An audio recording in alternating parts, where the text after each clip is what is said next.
রেললাইনের ধারে চা পান করতে গিয়ে ট্রেনের ধাক্কায় মারা গেলেন এক যুবক। দর্শক, ঘটনাটি ঘটেছে রাজধানীর মালিবাগে। এ বিষয়ে বিস্তারিত থাকছে ভিডিওতে।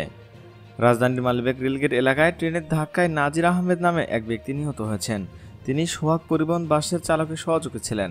আজ বৃহস্পতিবার সকালে মরদেহটি ময়নাতদন্তের জন্য ঢাকা মেডিকেল কলেজ মর্গে পাঠানো হয়। ঢাকা রেলওয়ে থানার সহকারী উপপরিদর্শক ফারুক আহমেদ সুরতাহাল প্রতিবেদন উল্লেখ করেন, বুধবার বিকেল 5:30টার দিকে মালিবাগ রেল গেটের পূর্ব পাশে কমলাপুর থেকে ছেড়ে আসা কোনো একটি ট্রেনের ধাক্কায় মাথায় আঘাত পেয়ে ঘটনাস্থলে মৃত্যু হয় ওই ব্যক্তির। খবর পেয়ে সন্ধ্যায় তার মরদেহটি উদ্ধার করা হয়। আইনি প্রক্রিয়া শেষে বৃহস্পতিবার সকালে মর্গে পাঠানো হয়। সোহাগ পরিবহনের মালিবাগ গ্যারেজের ফোরম্যান সেলিম জানান, চট্টগ্রামের কোতোয়ালি থানার মাতবর বাড়ি গ্রামের মৃত আবুল হোসেনের ছেলে নাজির বর্তমানে সোহাগ পরিবহনের চালকের সহযোগী হিসেবে কাজ করতেন এবং বাসের মধ্যেই থাকতেন। বুধবার বিকেলে গ্যারেজ থেকে বের হয়ে রেললাইনের পাশে চা পান করতে যান তিনি। কিছুক্ষণ পরে খবর পান ট্রেনের ধাক্কায় মারা গেছেন তিনি।